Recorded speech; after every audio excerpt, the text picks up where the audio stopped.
diversity of thought is in demand for boosting collective creativity and harnessing collective wisdom. With that being said, a very good afternoon to one and all present here. Hope everyone is safe and sound. Well, I'm Ramya, Assistant Professor from the Department of Human Resource Management, shall be your host for the day. It's my great pleasure to welcome all the dignitaries, faculties, and participants from various institutions for a one-day nation-level webinar on harnessing generational diversity. It's my privilege to extend a warm welcome to our presenter, Ms. Niraja Singh, the Senior Gen Bridger Professional Speaker on Generational Diversity. I now call upon Mrs. Niveta Rajit to take over the session. Over to you, madam. Thank you, Ramya. Very good afternoon to one and all present here. Before we commence, the feedback assessment form will be available in the YouTube comment box.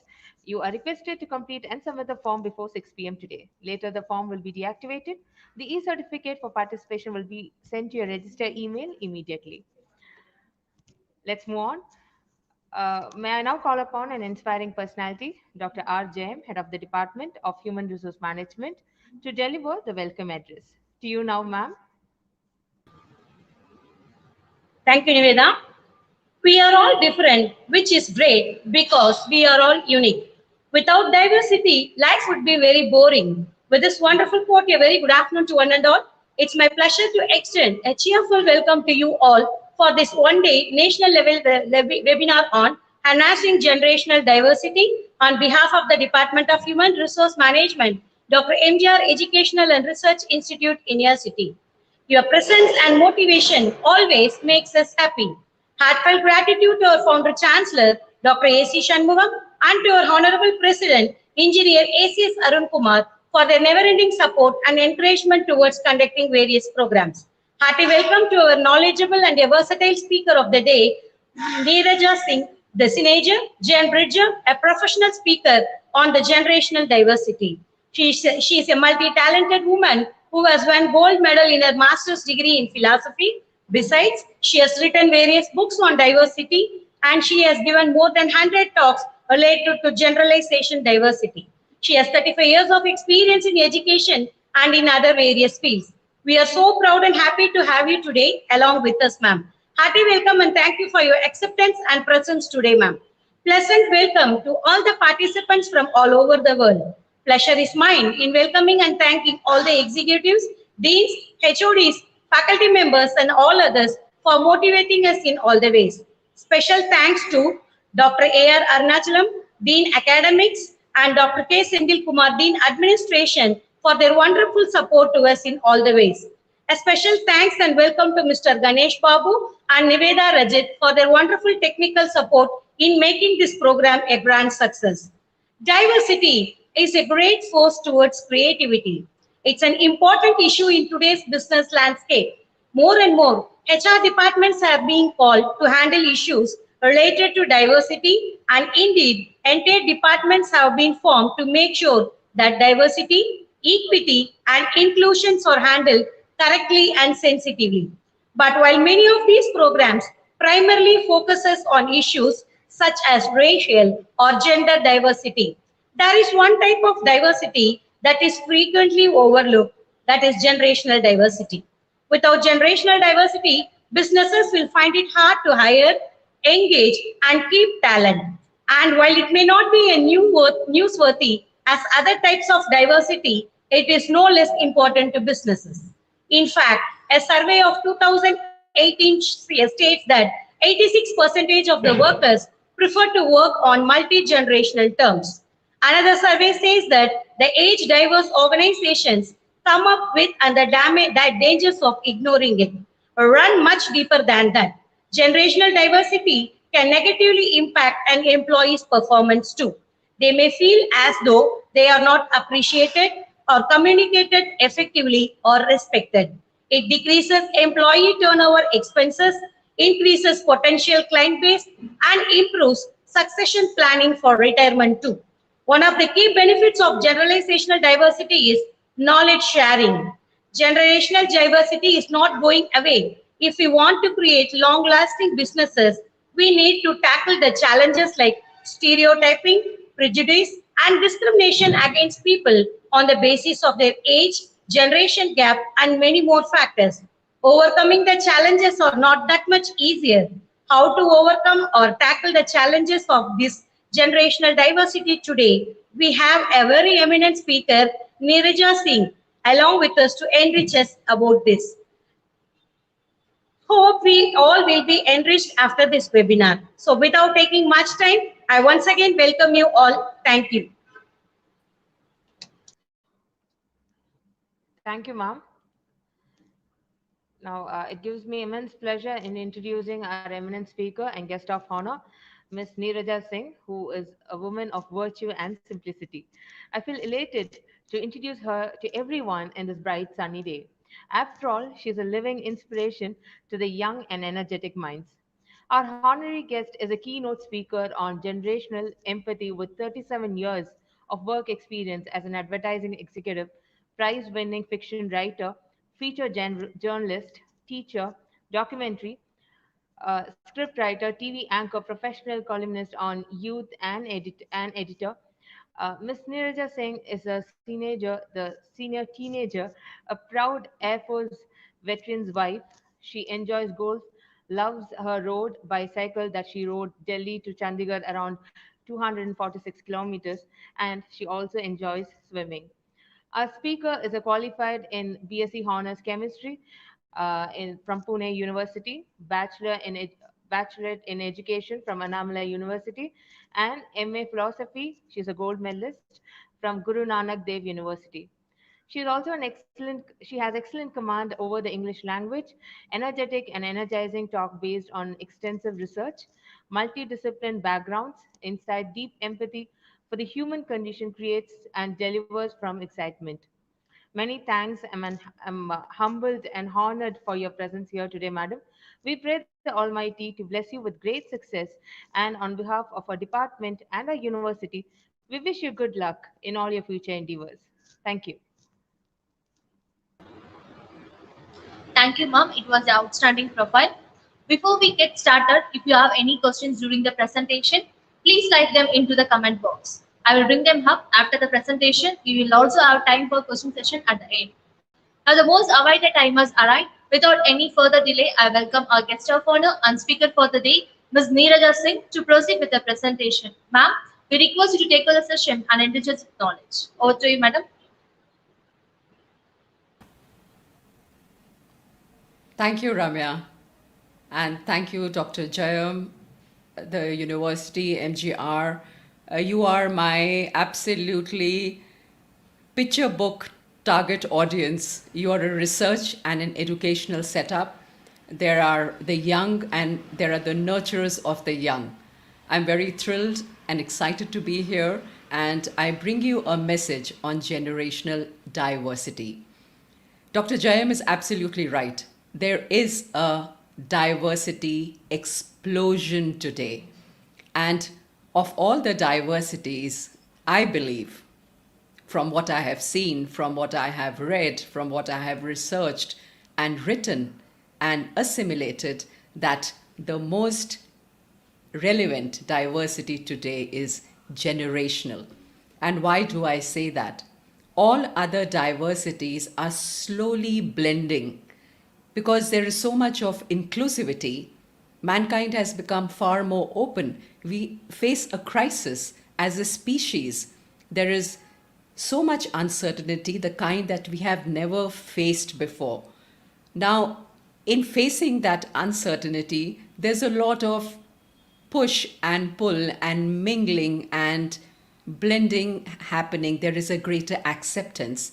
With that, as the boundaries break down, to give you an example, the gender boundary is breaking down slowly. We used to have binaries, but there is an entire spectrum today.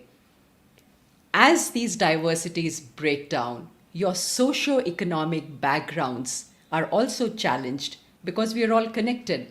It doesn't matter whether you're sitting in Kunur, whether you're sitting in Wellington, whether you're sitting in Noida like I'm sitting, we're all connected. Does it matter what socio-economic class you come from as long as you are connected? When all those boundaries start to blur, what ultimately begins to matter is what generation are you from? What were your influential events. What music did you grow up listening to? What movies did you watch when you were growing up? What books did you read? What were the major catastrophic events? Was it Indo-Pak War? Was it the Wall Street collapse?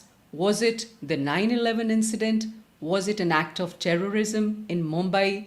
And for the generation that is right now growing under the cloud of COVID, for them, they are affected for life.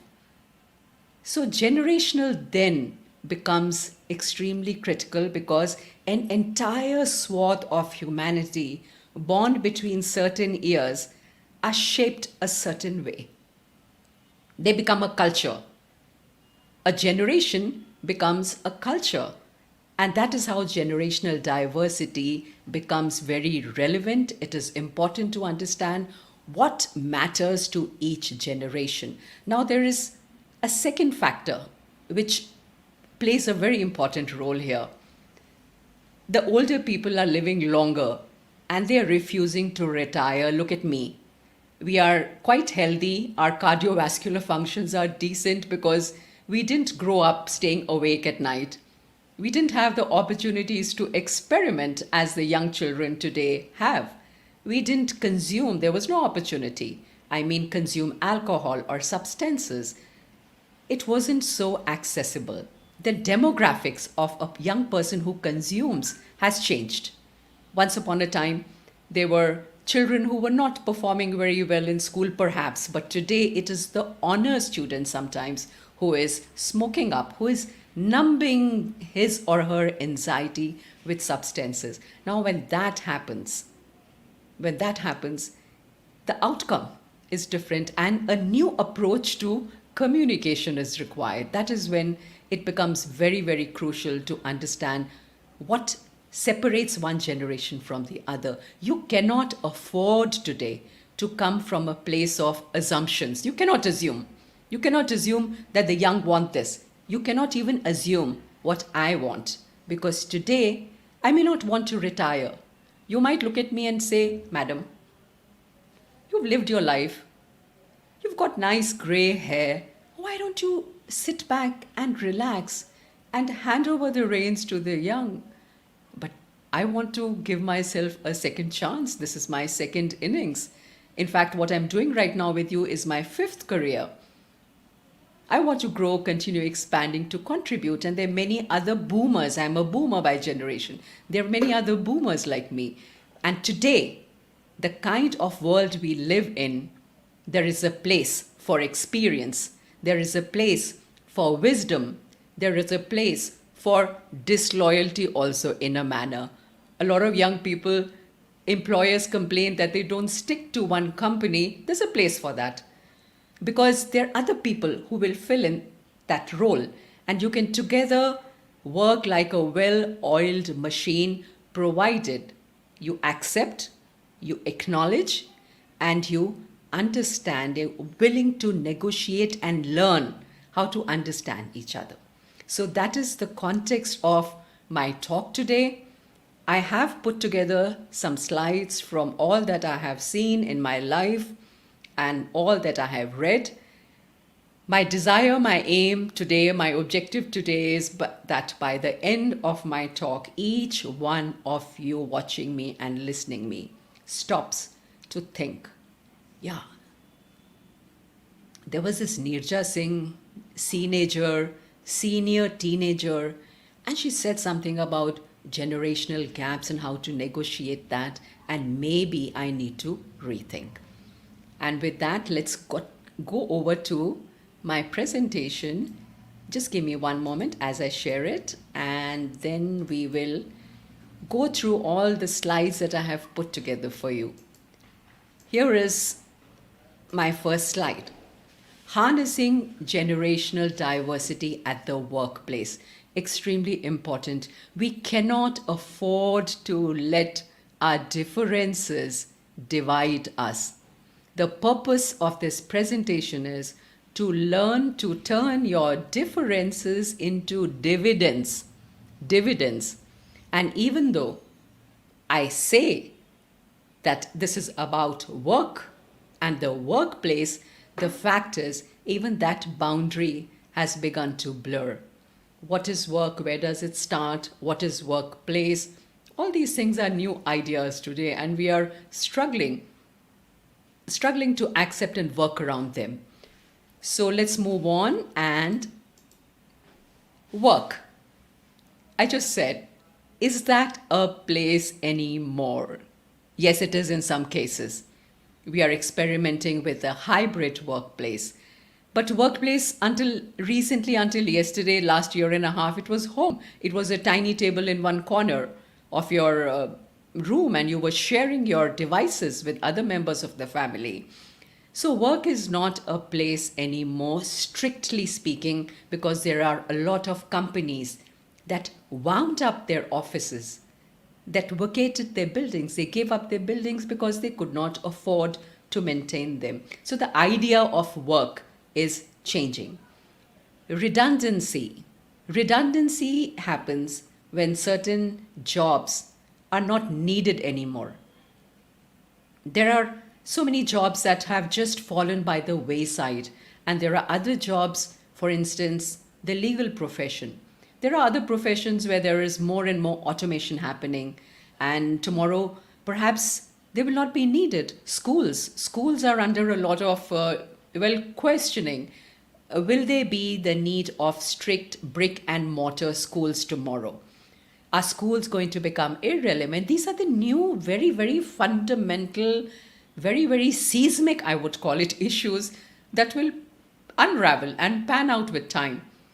Corporate flexibility is critical today because of all these reasons. The corporate is a huge part of the employer landscape. They are the ones who are going to be hiring many of you listening to this. Flexibility there is extremely, extremely important. I'm just laying out the picture. And against this kind of scenario now, what kind of employees are in demand?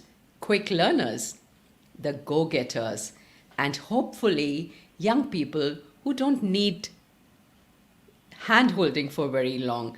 And many of them don't need, because there is so much information and knowledge available online. Knowledge is accessible today. Now there on the screen, you see 3 books. I've written these 3 books on the 3 generations. Silver Surfers is on my generation. No Time to Be Young is on about the millennials mostly. And then my recent most book is on the Generation Z, which is just entering the workforce. And the youngest of them is probably 24. Let me see. I want to introduce this acronym to you. Many of you perhaps are aware of it. There is volatility, there is uncertainty, there is a complexity, and there is an ambiguity in the world that we live in today. It's a VUCA world. It's a VUCA world. It's a VUCA world. It's a VUCA world that we live in. Now, with all this, there is something else. There is a kind of mass delusion. And what is that kind of delusion? We hear people say, we say to each other, or we say to our young children, we tell them, you can be anything you want. Is that the truth? Be your best version. What is that best? Who decides that best? Does LinkedIn profile, does your profile on LinkedIn, your LinkedIn score decide what's the best? Who decides what your best version is? You see entrepreneurs, the unicorns, you see Peter Thiel, you see Jeff Bezos, you see Mark Zuckerberg, and you see the kind of achievements that they have stacked up. They're talking about immortality. The technical titans are talking about immortality today. Obviously, it puts you in a bit of a self-doubting mode, and you wonder, how could you be that big? And there's, on top of this, an entire entrepreneurial culture. It is the most cool today to be an entrepreneur, but what is the support available to an entrepreneur? And finally, there is a complete collapse of parenting. I say collapse of parenting, collapse of parenting. Parenting has collapsed. Parenting has become confused. Parenting is giving mixed messages. Parenting is, it's frightened. Parents are frightened today. This is the kind of mass delusion that we are experiencing. And it's very, very important under this scenario, the VUCA world and the mass delusion, to understand and appreciate that the stakes, my friends, the stakes have never been higher. The stakes today could involve mental health. It could involve estrangement, alienation from the workplace, from the company, from the family, and in some cases, it can even mean loss of life. Think about it. Look around you. Other young people who are experiencing all of this.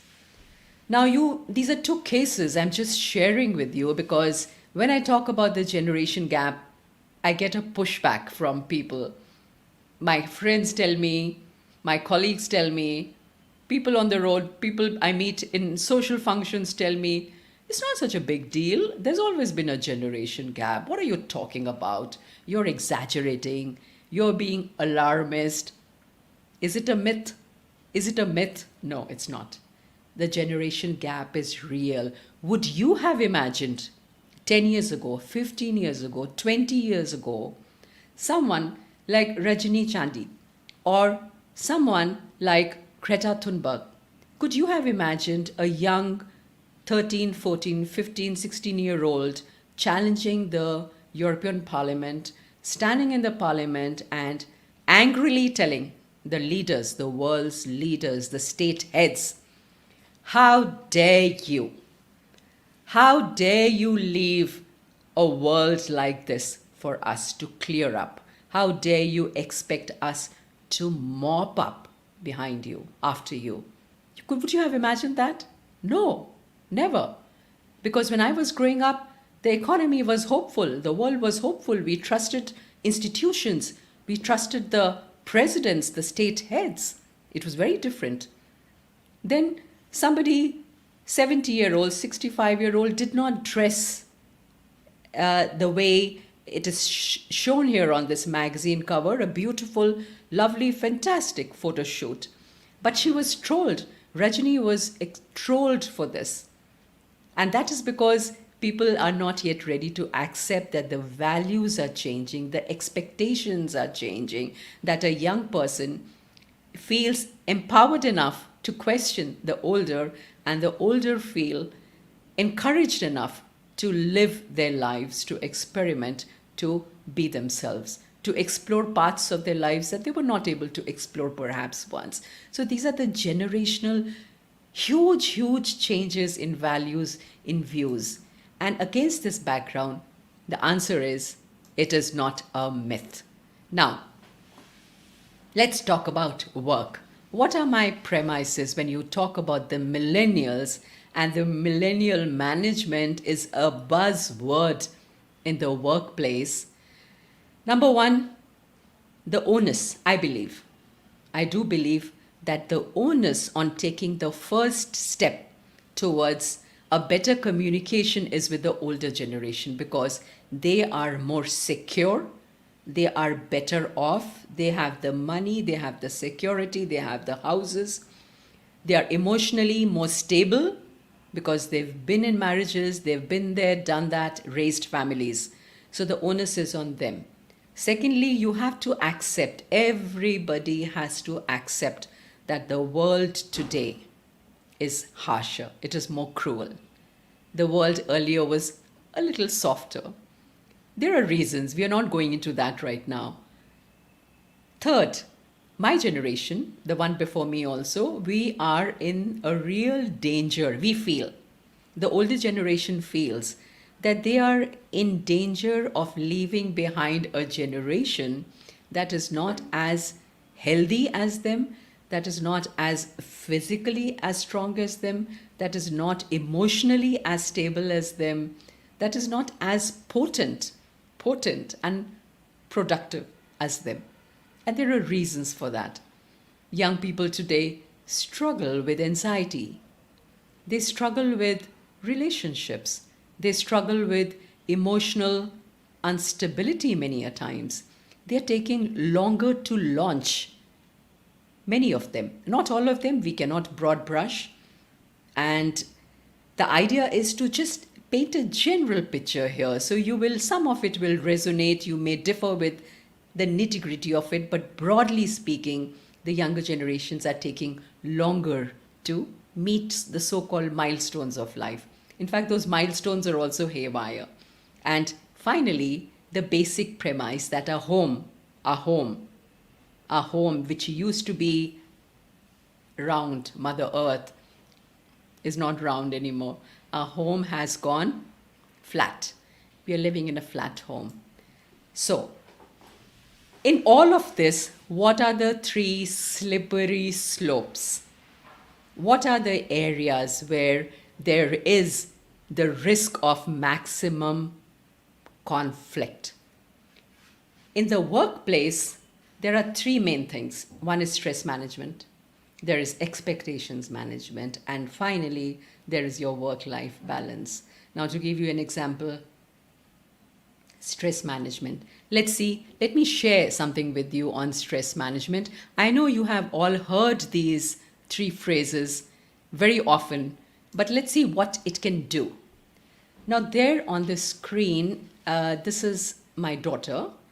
She studied law, and after that she studied psychology. And like many young people today, she is smart, she is ambitious, she wants to do a lot, she wants to create a lot of impact. Her interest is in social justice, like a lot of young people today. However, because of the inability to manage her stress and other factors I just shared with you, relationships, there is a sexual revolution in our country, whether we like to admit it or not. We may want to brush it under the carpet, but there is. Then the very, very high rate of competition. There is a lot of self-criticism. Young people are harsh with themselves. I mentioned consumption. And to cope with anxiety, you may be drinking alcohol, you may be watching Netflix the entire night, some kind of binge watching, you may be smoking up, you may be using pot, some drugs perhaps. Now, when you're doing all this to manage your stress, you are ending up with some mental health, perhaps stresses. Now, this is a big, big problem. And how do you bridge this difference? Because these things, my generation does not understand. We do not understand depression. If you tell my generation, the response will be, are you nuts? How do you find the time to get depressed? Come on, go. Put on some shoes and start running. Go do some exercise. Go do something else useful. Do something with your time. Don't just sit around moping. And come on, buckle up. Lace your shoes and square up and put your shoulders back and chin up and march. Keep marching, soldiering on. Keep soldiering on. These are the differences. But depression is a real thing today. The darkness of depression is real, my friends. So AAA is not alcohol, Alcohol Anonymous. It is acknowledge, it is accept, it is act, it is act. Whenever an older generation sees someone younger struggling with some mental health issue, the thing is to act upon it, get help. Also remember that today it takes a village to bring up the young. Now I'm talking to an educational and a research setup. You are hugely, hugely invested in the young. You are bringing up, nurturing young lives, potentially promising lives. Very important to remember that it takes a village. It is not just parents.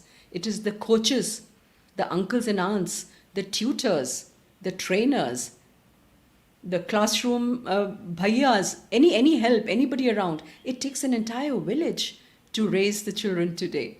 Just the parents is not enough because parents are living in nuclear families. It is not working. That formula is not working. People today, young people today need a much bigger support system. Fortunately, in India, we still have some remnants of that. And we should be careful, learn lessons from what other cultures and societies are experiencing, and then decide what we want to hold on to. Many a times in families in India, we like to be on our own, not a good idea. It's very important to stay connected with uncles and aunts, with the rest of the family, with the larger society, with the neighbors. Finally, the third point, you have to step back. You cannot micromanage because young people, remember, we are bringing them up to be independent, to be objective, to be critical. You cannot teach them all these values and then tell them, go there because I'm telling you to go. Do this because I'm telling you to do. That's not going to work. So you have to take a step back, but always, always with the intention of being an ally. Ally. Write it in capital letters. Allyship is a big thing today. You have to be an ally. Let's move on to the second slippery slope. I talked about expectations management. Now look at your screen. Those young, beautiful, happy, expectant, cheerful faces. They are hyper-connected. They are anxious. They have a very keen bullshit meter. Don't bullshit to them. They can tell when you're bullshitting. Don't talk a lot of big words and some thoughts and some philosophies which are just not making sense to them. They will tell you it's not making sense today. Unlike my generation, they are also very aware of our disdain. They know that we think they're not working hard enough, or they're not focused enough, or perhaps they should be getting 98% and they're getting only 97%. So disdain, they are aware. And they also are watching age inappropriate content today. I have no hesitation in saying pornography is the word. Age inappropriate content is crawling, snaking on the internet. And young people are watching it. Overly stimulated, and they're struggling with low self-esteem. Now you have to ask yourself, I have to ask myself, why are they struggling with low self-esteem? The parents today are supportive, quite progressive. They will do anything for their children, and yet they have all the resources. The young suffer low self-esteem. There's a lot of comparison. And not necessarily from their families. There's comparison on social media. And now look at these managers. I was doing a session with them, and I found there is lack of information. They also feel irrelevant. The managers who are about 45-year-old, who've got small children, they're trying to bring up a family, but when they come to work and they're onboarding the next generation, the younger generation, they feel they're not succeeding with them. And that starts to make them feel low, a kind of a depressed feeling. And they're struggling. How do they connect? What do they do? What do they say? How do they say it so that their message reaches the young people? Some of them told me that they try watching the same serials that the young people are watching so that they can discuss it with them. They feel prescriptive. They feel they are all the time, telling them, do this, do that. It doesn't work like that. The communication is passive aggressive.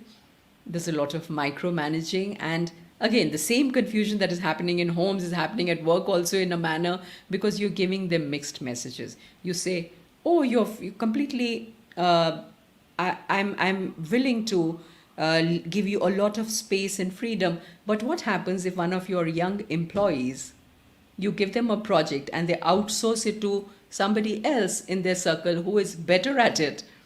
And this person is sitting and watching, maybe checking his social media. What is the reaction of the manager going to be? What happens in a company gathering where young people do not switch their cameras on? How important is it? Are there managers who insist on it? What happens if a young person sends a manager, a senior person, a WhatsApp message, which is a little terse, and the older person feels disrespected? So these are the things that a lot of people at work, a lot of generations are struggling with. How do you bridge these differences? Well, I do believe you should offer a narrative. And when I say narrative, I mean in a company, it would be a story about your company. When you're onboarding, give them a sense of context. What is the company about? It is done in many companies. It should be done in institutions, small, big organizations, anywhere, even in homes. Give them a narrative which gives them a sense of belonging, a sense of pride, a sense of connection. Okay, this is the context. This is what this company is about. And I'm privileged to be working in this company. The problem is that we've never given the young any narrative. All the narratives they have absorbed from the airwaves. And a lot of those airwaves waves are choked with foreign content, largely American. There's not much literature out there from Indian authors for the young. Get into the trenches. It is a war. I believe this is a war today for the colonization of young minds. I'm not exaggerating. This is a war today for the minds of the young. So you need to get into the trenches, which means don't stay away and tell them things. Get into it with them. Try and listen to the music. Try and see what they are doing on Reddit. Sometimes they share. Understand what their motivations and compulsions and desires are, what their ambitions are. And be ready to defend with logic and reason every time. Anytime you want to defend, it better be with reason and logic. In all my presentation, I am working from the presumption that the onus is on the older people, but the onus is on the younger also. The majority of the onus is on the older, but the onus is on the younger as well. And that I will mention as we go along. Now, this is the third thing that I mentioned, work-life balance. Now, what happens when there is no work-life balance? Remember, I said generational diversity is so critical today because the stakes can be of literally a life. Now, this happened in 2013. That's my husband and I. He retired from the Air Force. This crash happened in the Barmer district of Rajasthan in 2013. And it was a 25-year-old pilot who lost his life in that crash. Very, very tragic. It really, really shook me. Because the reason, it's not that crashes had not happened in the past or that we had not experienced it in front of us. But this particular reason was social media addiction. This young person was chatting with his girlfriend at night on WhatsApp and nobody knew.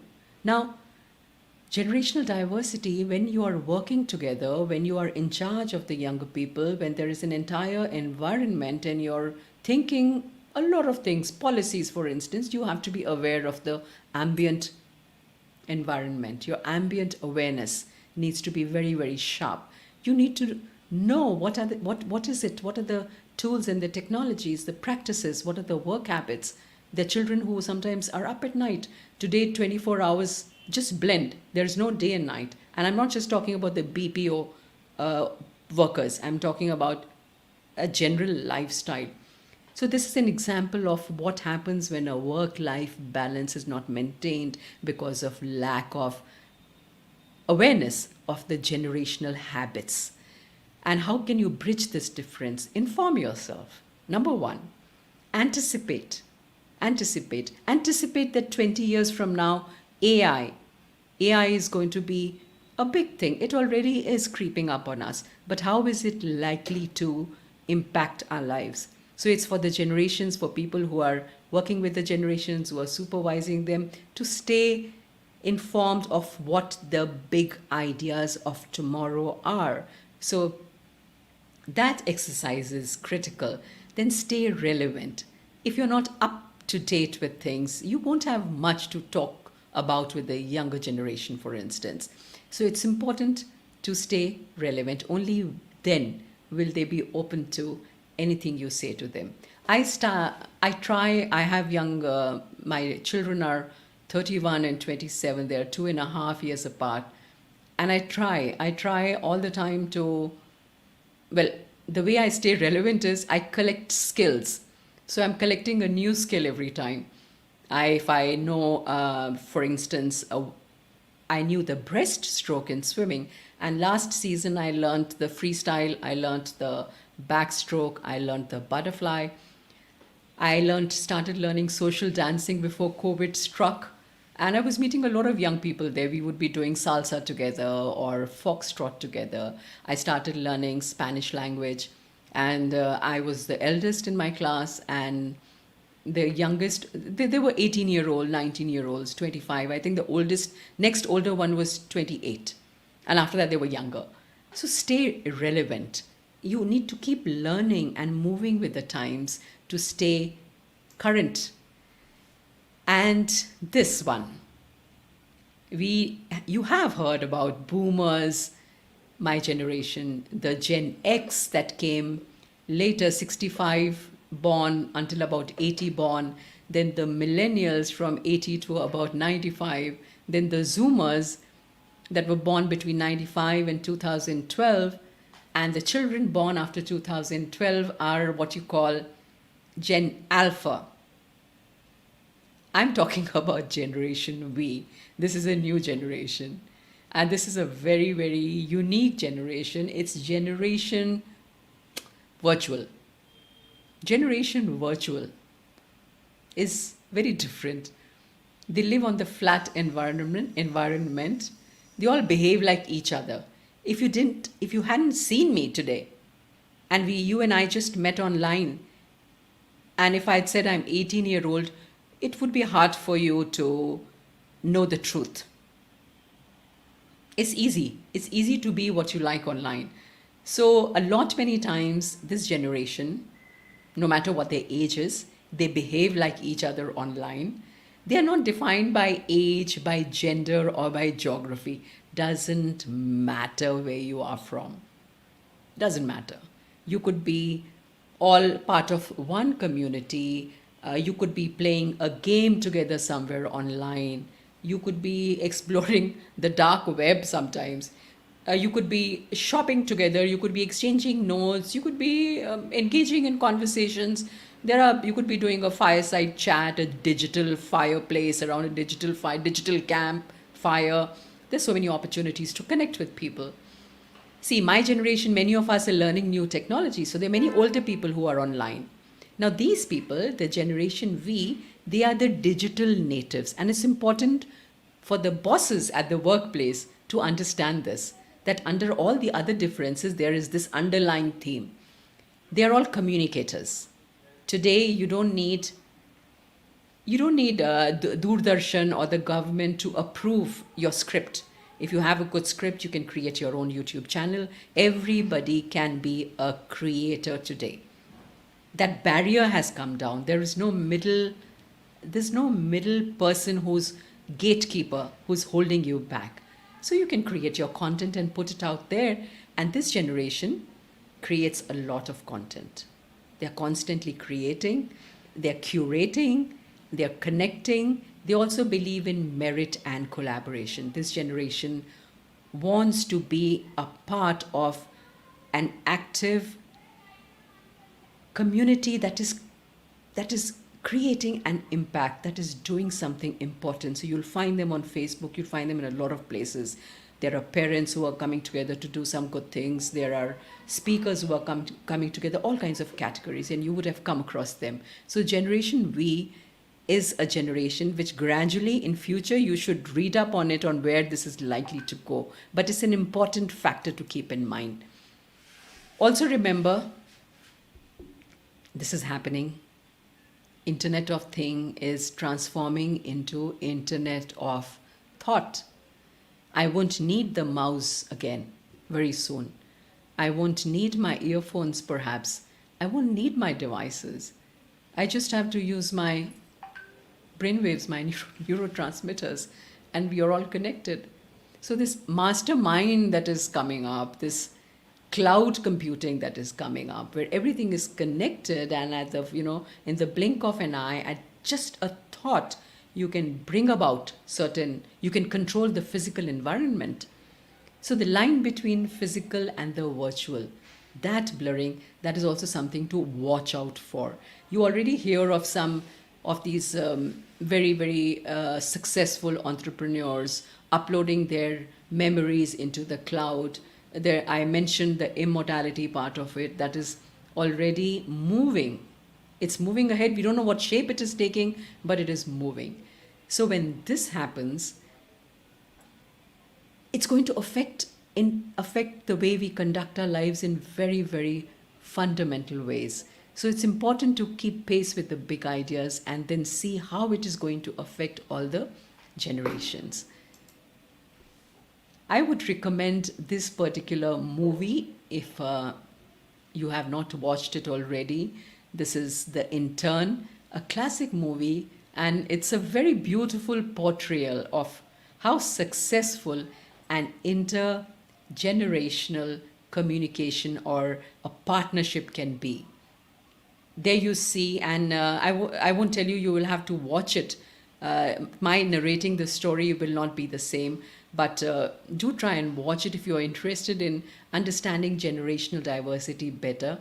So, this is the potential of reverse mentoring. You would have come across this phrase, reverse mentoring, how the young can teach the old, and the old can bring their wisdom and their experience of how people can be better team players, for instance. Sometimes in companies, some middle level managers might feel irrelevant because they cannot use technology. But if a company is sensitive to age diversity, there could be a conscious policy decision, institutional attempt to have that person upskill and come up so that there can be mutual productivity. This is a very, very iconic figure. The OK Boomer story started from here. This young MP in New Zealand, she was so fed up of the older generation messing with the climate. She was trying to talk about the climate and she was heckled by an older MP, and she's OK Boomer, OK Boomer. And that led to this whole fest of memes. My book is called OK Gen Z. I thought of calling it OK Zoomer, but OK Boomer is the name of my Facebook page on generational diversity. Now remember, future economy, knowledge transfer, succession planning, all these hang upon an awareness of generational diversity. It's important to understand the gaps, the assumptions, the ways you can cover up those gaps and communicate so that knowledge transfer is better, so that young people are trained to play their roles in the economy of the future, and that succession planning happens in a better manner because the attrition rate is high.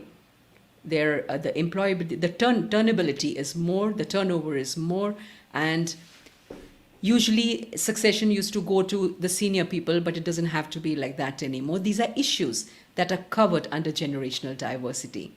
And my final word on this entire subject would be at work, particularly, and at home also, everywhere, we have to build cultures of respect and civility.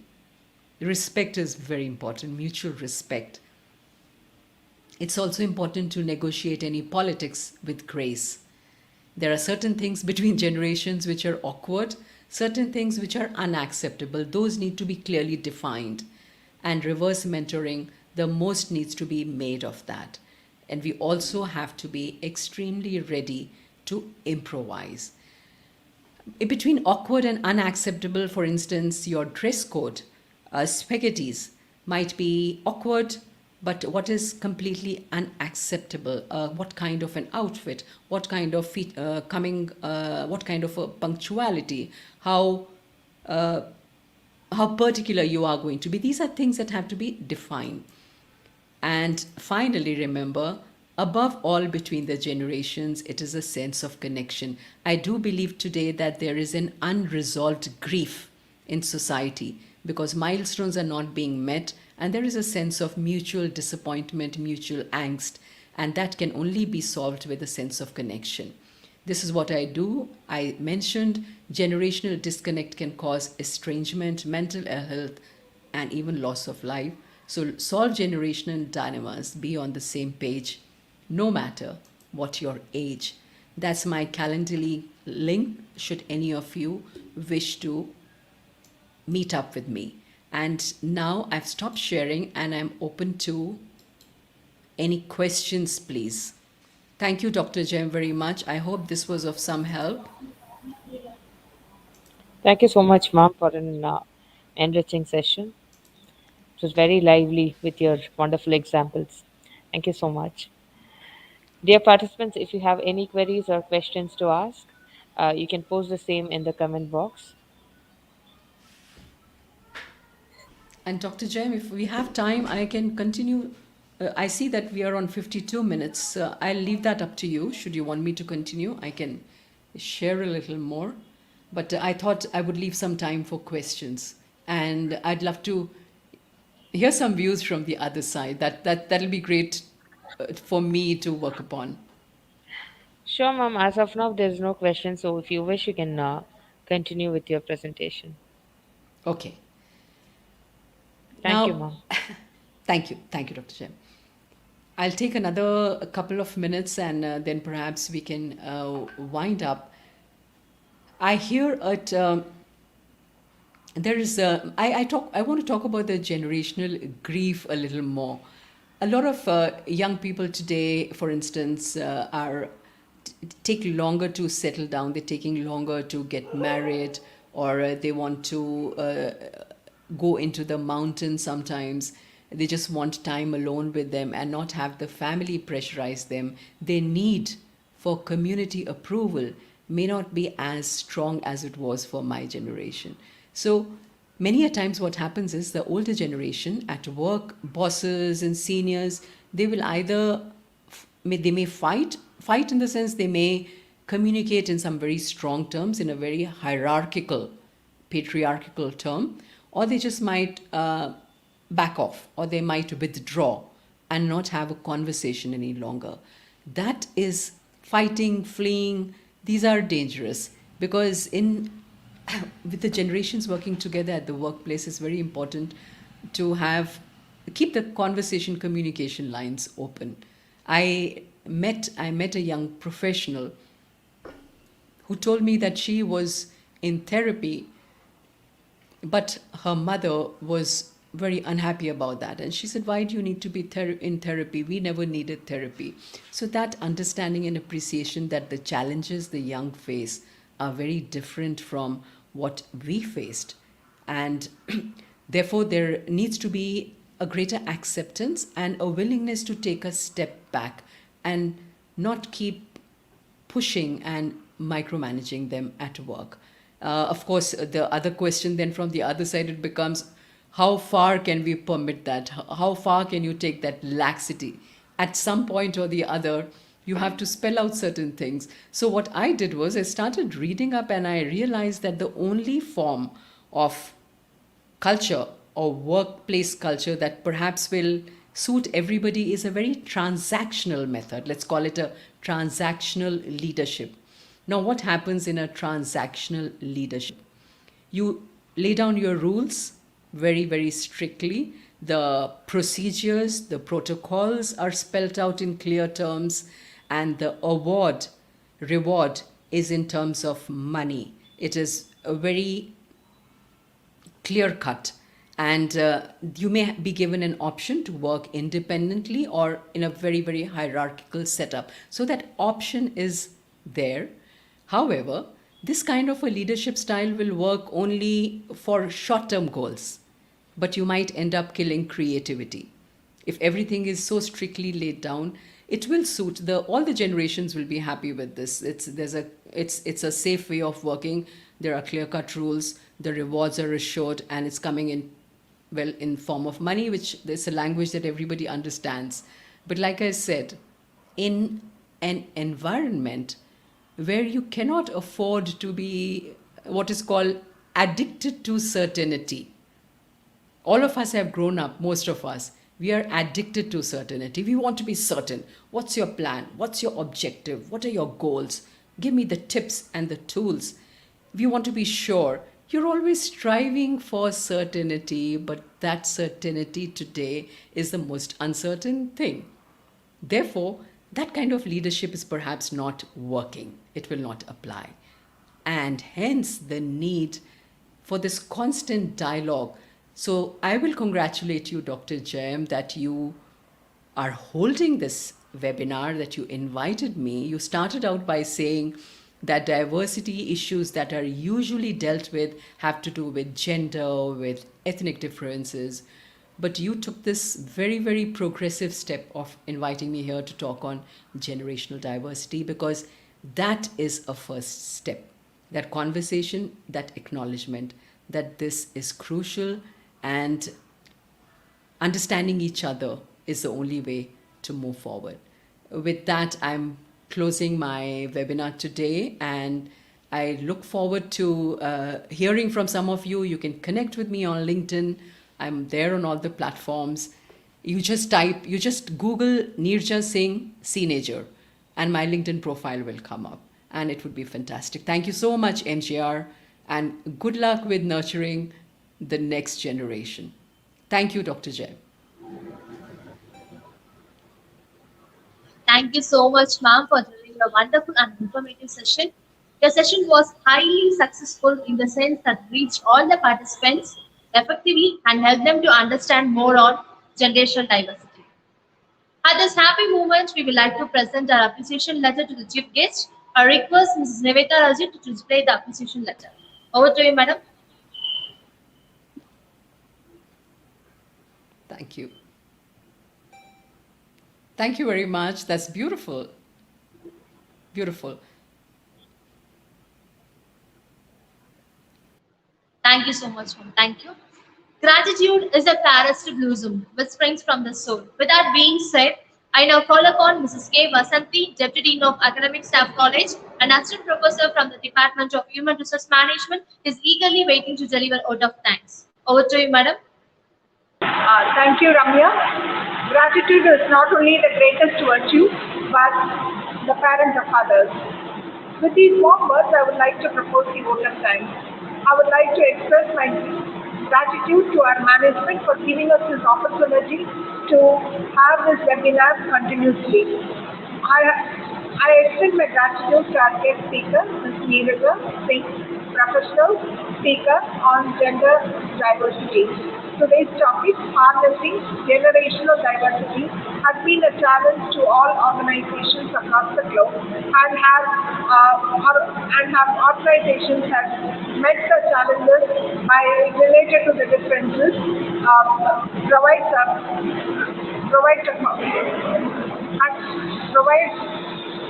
related to differences in the human resources, and they have also given the change in generational diversity and the challenges are met by the organization. The key communication is to communicate openly, honestly, and transparently. I'm sure all the participants will take the cue from our guest speaker today, given an expressional and an exponential talk on generational diversity. I would like to place on record my sincere thanks for all the participants who have registered to this program. I thank our joint register, Humanities and Sciences, Mr. Prabhu, Dean Dr. Arunachalam and Dean Dr. Chandra Kumar for their unstinting support. Thanks to my head of the department, Dr. Jay, and my colleagues, Ms. Ramya, Ms. Niveta, and Ms. Deepa for answering this program. Thanks to Mr. Ganesh Babu and tech support, and Ms. Niveta who handled this program. As we come to the end of the program, I wish all the participants a pleasant evening. I'm hoping to see you all in the next program. Thank you. Thank you, madam. Dear participants, the feedback assessment form is available in the YouTube comment box. You are requested to complete and submit the form before today 6 p.m. Later, the form will be deactivated. The easy participation will be sent to register email immediately. Hope we have come to the end of the program. Hope everyone has gained knowledge. With the satisfaction of presenting good webinar, we wish to sign off and meet you all in the next program. Don't forget to submit your feedback form and subscribe to our YouTube channel, Dr. MGR University Face to Digital Learning, and also follow our department Instagram, Dr. MGR HRM 2019, Facebook, Dr. MGR HRM, Twitter, Dr. MGR HRM 2019 for further updates about programs and videos. Thank you. See you all in the next program. Thank you.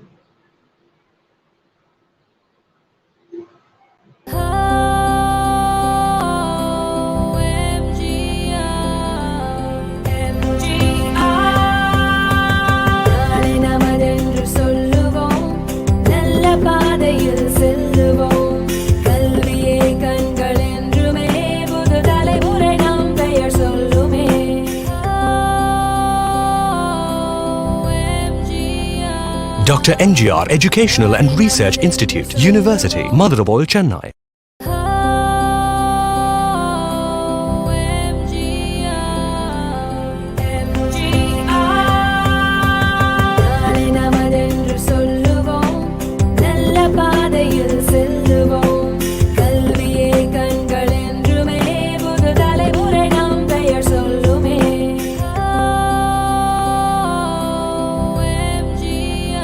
Dr. NGR Educational and Research Institute, University, Madurai, Chennai.